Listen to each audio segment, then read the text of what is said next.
સીતારામ બધાયને. તક્ષક નામનો નાગ જે છે સૌથી ઝેરી ગણાય છે. એના દાંતમાં ઝેર હોય છે, માખીના માથામાં ઝેર હોય છે, વીછીના પૂંછડામાં ઝેર હોય છે, પરંતુ દુર્જનના આખે આખા અંગમાં ઝેર હોય છે. સુંદર મજાની આ સંસ્કૃતની પંક્તિ આપેલી છે, જેની અંદર કીધેલું છે કે તક્ષકસ્ય દંતે વિષમ, મક્ષિકાય મસ્તકે ચ, વૃષિકાય પૃચ્છે વિષમ, દુર્જનસ્ય સર્વાંગે. સુંદર મજાનો આ વિચાર આપેલો છે, જેની અંદર આપણે સમજૂતી આપી છે કે કદાચ તમને સાપ કરડે અને યોગ્ય સમયે તમે દવાખાને પહોંચી જાઓ તો કદાચ બચી જાઓ, અને ઝેરીમાં ઝેરી સાપ હોય છતાં પણ યોગ્ય સારવાર મળતા જીવ બચી જાય છે. વીછી કરડે તો થોડીક વાર દર્દ થાય છે, અને માખી કરડે તો ફૂડ પોઈઝન જેવું થઈ જાય છે, પરંતુ દુર્જનનું કરડેલું ક્યારેય બચતું નથી. કોઈક સજ્જન વ્યક્તિએ સુંદર મજાનો આ વિચાર એટલે જ આપ્યો હશે કે માણસનું કરડેલું ક્યારેય જીવતું નથી. મિત્રો, કહેવાનો ભાવાર્થ એટલો છે કે જગતની અંદર પશુ પક્ષીઓની અંદર ભગવાને ઝેર મૂકી અને કોઈ ભૂલ કરી નથી, કારણ કે એ તો એના બચાવ માટે એના એક એક અંગની અંદર ઝેર આપ્યો છે, પરંતુ મનુષ્યની અંદર તો કોઈ પણ પ્રકારનું ઝેર આપેલું ન હોવા છતાં મનુષ્ય જો કરડે તો માણસ બચતું નથી. કહેવાનો ભાવાર્થ એટલો છે કે મનુષ્ય જેની પાછળ પડે એના મૂળિયા કાઢે. જેની પાછળ માણસ પડે ને એ નહીં સારું, કારણ કે મનુષ્યને ત્યાં સુધી શાંતિ નથી મળતી કે જેની પાછળ પડ્યો હોય એનો સર્વનાશ ના થઈ જાય. એટલે માણસનો કરડેલો ક્યારેય જીવતો નથી. એ સુંદર મજાનો બોધપાઠ જે છે એ આપને કહેવામાં આવ્યો છે. એટલે ભગવાન પાસે ઉઠીને પ્રાર્થના કરવી કે હે ભગવાન, એટલી અમારી રક્ષા કરજે કે અમારી પાછળ ક્યારેય માણસો ના પડે, કારણ કે જેની પાછળ માણસો પડી જાય, આપણે બધાને અનુભવ છે કે કોઈ પણ માણસો જે છે ને એનું એક ગ્રુપ હોય છે અને એનો એક ટાર્ગેટ હોય છે, અને જ્યારે એ ગ્રુપ સમૂહમાં ભેગું થતું હોય ત્યારે એક વ્યક્તિને ટાર્ગેટ કરી અને એની પાછળ એટલા બધા પડી જતા હોય છે કે એ માણસને જીવવું મુશ્કેલ બની જતું હોય છે. અંતે થાકી હારી અને આ માણસ નાસીપાસ થઈ અને કાં તો આત્મહત્યા કરી લે છે, અને કાં તો નિરાશ થઈ અને આખી જિંદગી જે છે એ લાચાર અવસ્થામાં જીવે છે. એટલે ભગવાનને કાયમી ઉઠી અને એક જ પ્રાર્થના કરવી કે ભગવાન, ક્યારેય મારી પાછળ માણસો પડવા જોઈએ નહીં, કારણ કે માણસોનું પડેલું અથવા તો માણસોનું કરડેલું ક્યારેય બચતું નથી. જો તમને પણ આ મારો વિચાર યોગ્ય લાગતો હોય તો કમેન્ટ બોક્સમાં ચોક્કસ જણાવજો. સીતારામ. હા હા, માં ને દીકરો લે. માં ભૂખ લાગી? ભૂખ લાગી? હા ભૂખ લાગી? ભૂખ લાગી. હાલો હમણાં બનાવે હો. હા ખાવે આ ગણે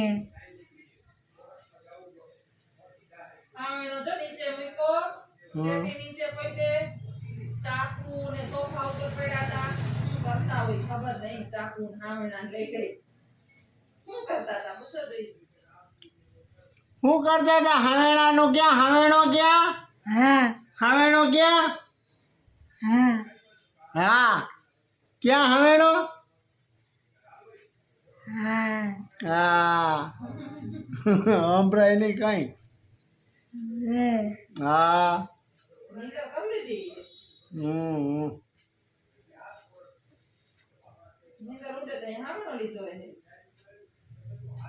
હે નીંદર ઉડી તે હાવેણો લીધો? હા હા, નીંદર ક્યાં ન થાય બી? હા, આવી? ખાલી આ બધું પડી. આમને જ પડી? હે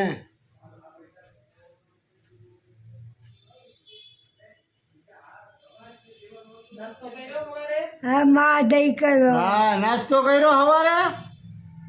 સવારે ખાધું? સવારે ખાધું? હા શું ખાધું? હા સવારે શું ખાધું? હવારે હા. હવારે ચા ને રોટલી. તો વાંધો નહીં, હાલો, ઓકે. સીતારામ. સીતારામ. કામ કરતી કરતી કપડાં હકેલતી થેલા ભરી અને થોડાક મોકલવાના છે બહાર કપડાં. ઓલો મૂકી ગયો છે તો, અને વિચાર આવ્યો, ગરમી થઈ ગઈ એકદમ, તો પંખો ચાલુ કરીને બેસી ગઈ. સમય મળ્યો તો વિચાર આવ્યું કે 2-3 મિનિટનો સુવિચાર જે છે એ બનાવી લઉં. આપણા ઉપનિષદોની અંદર જે છે ને, માતાને પૃથ્વીથી પણ મહાન કીધી છે અને પિતાને આકાશથી પણ ઊંચા કીધા છે. તો મનુષ્ય શેની શોધમાં ચારે તરફ પરિભ્રમણ કરે છે એ સમજાતું નથી. પ્રથમ પૂજા કોની? હમણાં જ આપણે ગણેશ ચતુર્થી ગઈ, તો બધા દેવી દેવતાઓ આની અંદર ખાસ પ્રકારની એક ચર્ચા થતી હતી કે સૌથી બુદ્ધિશાળી કોણ અને પ્રથમ પૂજા કોની થઈ શકે. તો આપણે બધા જાણીએ છીએ કે દેવી દેવતાઓ, ખાસ કરીને દેવતાઓ જે છે, બધા દેવતાઓ પોતપોતાના વાહનને લઈ અને આખી પૃથ્વીને ફરી પરિભ્રમણ કરી અને પાછા ફર્યા. કારણ કે ભગવાન શિવે કીધું હતું કે આખી પૃથ્વીનું પરિભ્રમણ કરી અને સૌથી વહેલું પહોંચી જાય એની પૂજા સૌથી પહેલી થશે. પરંતુ ગણેશજી જે છે એ બુદ્ધિશાળી છે, એટલે એણે વિચાર્યું કે સૌથી પહેલી આ પૃથ્વી ઉપર લઈ આવનાર મને મારા માતા પિતા છે, તો એનાથી તો મહાન કોઈ હોય જ ના શકે. એટલે એણે એની માતા પિતાની પ્રદક્ષિણા કરી અને પ્રત્યુત્તર રૂપે જણાવ્યું કે મારા માટે તો માતા પિતાની પ્રદક્ષિણા જ જગતની પ્રદક્ષિણા થઈ ગઈ સમાન છે. જો માતા પિતાની પ્રદક્ષિણા કરવાથી સમગ્ર વિશ્વનું જ્ઞાન આપને પ્રાપ્ત થતું હોય અને પુણ્ય પ્રાપ્તિ થતી હોય, તો મારે શું જરૂર છે સમગ્ર વિશ્વની પ્રદક્ષિણા કરવાની? એમ માની અને એણે માતા પિતાની પ્રદક્ષિણા કરી. અને આજ જે છે એ આપણે ક્યારેય પણ પૂજા પાઠ કરીએ ત્યારે સૌથી પહેલી પૂજા જે છે એ વિઘ્નહર્તા ગણપતિની કરીએ છીએ. આ બધા આપણે જાણીએ છીએ. આપણે જાણીએ છીએ કે ભગવાન પણ માતા પિતાની પૂજા કરવાથી પ્રથમ પૂજાયા શ્રવણ જે છે એ માતા પિતાની પૂજા કરતો હતો. એટલે ભગવાન વિષ્ણુ, નારાયણ જે છે એમને મળવા ગયા અને નારાયણને શ્રવણે કીધું કે થોડીક વાર રાહ જુઓ, મારા માતા પિતા સૂતા છે, ઉઠે એટલે એની નીંદર ના બગડે, કારણ કે હું એના પગ દબાવું છું અને હું પછી આવું. પરંતુ માણસ જે છે એ કંઈક સંશોધન કરે છે, કંઈક શોધે છે. બહારની દુનિયામાં ભગવાન ક્યાં છુપાયેલો છે એની શોધમાં છે. એટલા માટે જે છે એ શોધખોળ ક્યારેય એની પૂરી થતી નથી અને માતા પિતા પાસે બેસવાનો એને સમય મળતો નથી. ભગવાન તો મળતા નથી અને પોતાનું જીવન જે છે એ આમને આમ પૂર્ણ થઈ જાય છે. અરે ભાઈ, ભગવાન કોણે જોયો છે? આપણે તો જોયો નથી. હા, ભગવાન દરેક મનુષ્યોના હૃદયમાં છે. આપણા માતા પિતાના હૃદયમાં છે, આપણા વડીલોના હૃદયમાં છે, આપણા ખુદના હૃદયમાં છે, દરેક પશુ પક્ષીઓના હૃદયમાં છે. ભગવાન કહે છે કે હું તો કણે કણમાં વાસ કરું છું, તો મને શું કામ જ્યાં ત્યાં શોધો છો? નથી હું મંદિરમાં, નથી હું મસ્જિદમાં, નથી હું વૈકુંઠમાં, કે નથી હું કૈલાસમાં. હું તો ક્યાંય જ નથી.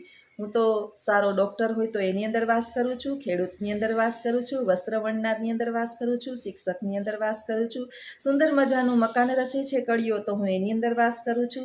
આ દરેકની અંદર મારો વાસ છે. સારું કાર્ય જગતની અંદર જે પણ કરે છે, પોતે દુઃખ ભોગવી અને બીજાને સુખ આપે છે, દરેકની અંદર હું વાસ કરું છું. તો સૌથી વધારે દુઃખ ભોગવનાર આપણા માટે આપણા માતા પિતા છે.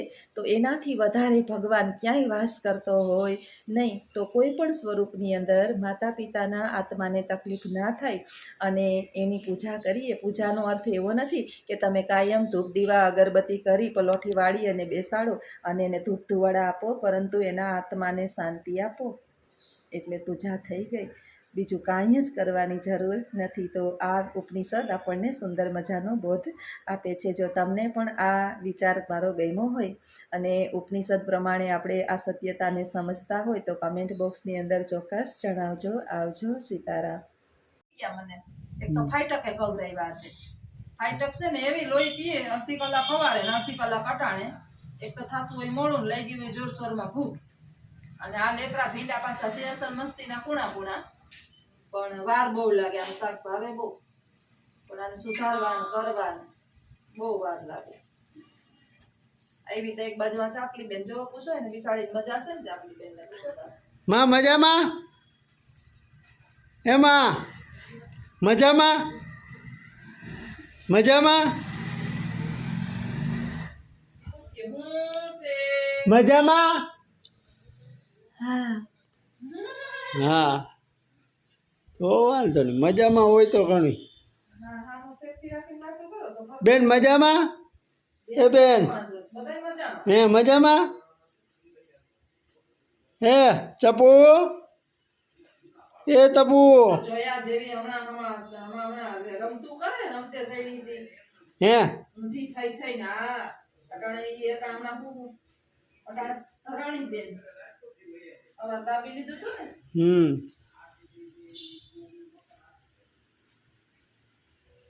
માં ભૂખ લાગી બાજુમાં સેફટી કરીને પૂછો હે માં બાજુમાં આમ કર નાખ આમ જો આમ એ સેફટી કરી નાખો તમારો આટલો કાપી નાખો હા લાકડું થોડી વાર કરો તો રસોઈ કરો હા ઉપરનું હવે કાપી નાખો તમારું કેક થઈ જાય છે તમારું ફાઇટિંગ આમાં આવી જાય છે તો શું કરો છો પૃથ્વીનું મોઢું દેખાય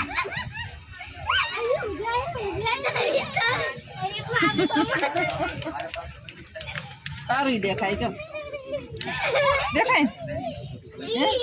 ઘરે જવાના ઉત્સાહી છે બાળકોને ફાટક થઈ ગઈ છે બંધ થાય છે મોડું એક તો મોડું થતું હોય ને પાછી ફાટક 10-10 મિનિટે બંધ થાય ભૂખ લાગી દેવા તને લાગી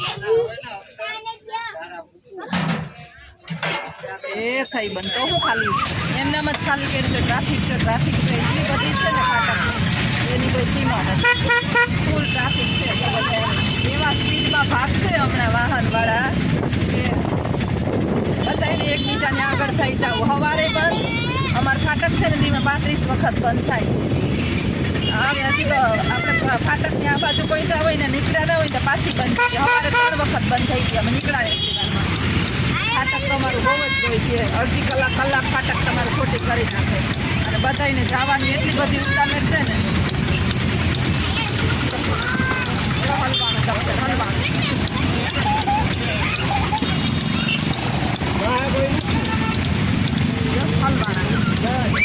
બધાને ઉતામેર છે કોઈ એક મિનિટ જાળવવા તૈયાર નથી છોકરાઓને ભૂખ લાગી હોય રિક્ષાવાળાને મોડા થતા હોય બીજા ફેરા હોય છે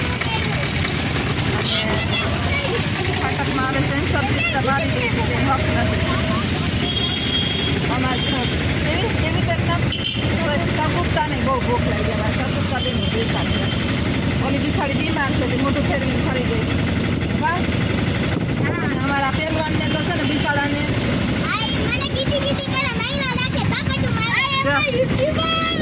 હા અમે યુટ્યુબર જો છોટા યુટ્યુબર છે આ પણ વિડીયો તો મૂકતો નથી હું યુટ્યુબર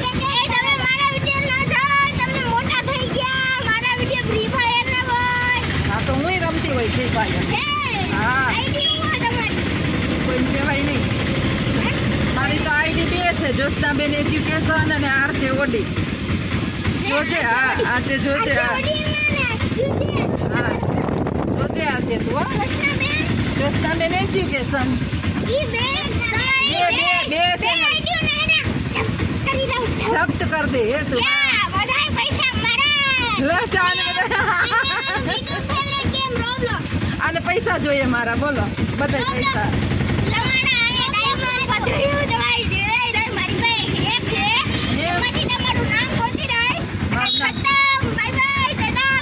પૃથ્વીને હાથ મૂકવો જો આ અમારે છે ને ભૂલી જાય મારે યાદ કરાવવું પડે બધું કે આને અહીં મૂકવાનું છે આને અહીં ઉતારવાનો છે આને અહીં ઉતારવાનો છે પછી પાછી વૈડાવે રિક્ષા